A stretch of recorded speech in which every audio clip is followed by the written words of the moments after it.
یہ ماہ سیام میں سخت گرمی، زبان کانٹا بن گئی، حلق خشک ہو گیا اور ہم پانی نہیں پی رہے، ٹھنڈا پانی دستیاب ہے، کوئی دیکھ بھی نہیں رہا، وضو کرتے بھی احتیاط کرتے ہیں، میاں کیوں نہیں پانی کا 2 گھونٹ لے لیتے، ٹھنڈا پانی ہے، میٹھا پانی ہے۔ کہا ہم نے روزہ رکھا ہے، اللہ دیکھ رہا ہے۔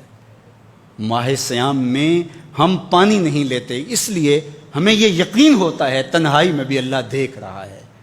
یار جو اللہ رمضان میں دیکھتا ہے وہ غیر رمضان میں بھی دیکھتا ہے۔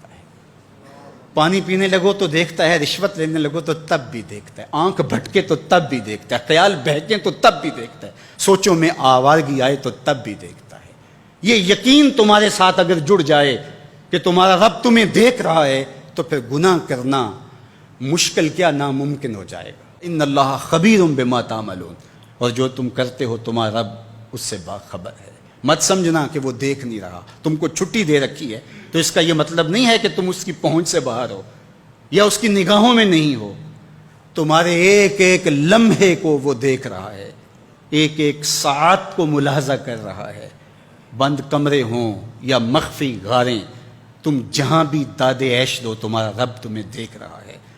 کالے پہاڑ کی گہری غار میں چیونٹی چلتی ہے تو اس کے ننھے اور مہین پاؤں سے سینہ سنگ پر جو لکیر بنتی ہے تمہارا رب اس کو یوں دیکھتا ہے جیسے دیوار چین کو دیکھتا ہے۔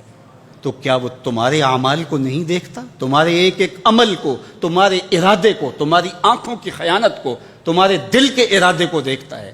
ایک ایک چیز سے وہ آگاہ ہے۔ وَلَا تَكُونُوا كَالَّذِينَ نَسُوا اللَّهَ، اور ان لوگوں کی طرح نہ ہو جانا جنہوں نے اللہ کو بھلا دیا، غافل ہو گئے، اپنی خواہشات کی زندگی گزارنے لگے۔ یہ جہاں مٹھا اگلا کس نے ڈٹھا، آرزوؤں کے نوکر بن گئے۔ جس طرح نفس اور شیطان ان کو چلا رہا اس طرح چل رہے ہیں۔ جو لوگ اللہ کو بھول گئے، اللہ فرماتا ہے اللہ نے انہیں ان سے غافل کر دیا۔ اللہ جب کسی سے ناراض ہوتا ہے تو ہدایت چھین لیتا ہے۔ اسی لیے ہمیں ہر روز ہر نماز کی ہر رکعت میں ہدایت مانگنی ہوتی ہے۔ اہدنا الصراط المستقیم، ہر روز مانگتے ہیں، ہر نماز میں مانگتے ہیں، ہر رکعت میں مانگتے ہیں، اللہ ہمیں ہدایت پہ گامزن رکھنا۔ اللہ جب کسی سے ناراض ہوتا ہے تو ہدایت کے دیے بجھ جاتے ہیں، اندھیروں میں بھٹکنے لگتا ہے، شیطان اس کو دھوکے میں مبتلا کر دیتا ہے، اسی زندگی کو مقصود زندگی سمجھ لیتا ہے، اس شراب کو آب حیات سمجھ لیتا ہے، جس کو یہ بھی نہ پتا ہو کہ میں ہوں کون، میں کہاں ہوں، میرا مقصد زندگی کیا ہے، مقصد حیات کیا ہے۔ کھانا پینا اور لذتوں کا حصول یہ تو چوپائے بھی کرتے ہیں، تو اشرف المخلوقات کاہے کا ہے۔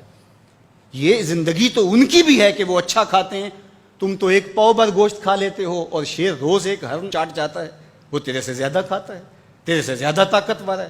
ہاتھی کا جسم تیرے سے کہیں بڑا ہے، پرندے ہواؤں میں اڑتے ہیں، مچھلی پانی کی تہوں میں اتر جاتی ہیں، عقاب کی نظروں اور بلندی پرواز کی دیکھنے والی ہوتی ہے، کرگس کہاں سے کہاں تک سونگھ لیتی ہے، ان کی قوت شامہ تیرے سے بڑی ہے، لیکن اس کے باوجود بھی افضل تو، اشرف بھی تو، اور اللہ نے اپنی نیابت کا تاج تیرے سر پہ رکھا ہے۔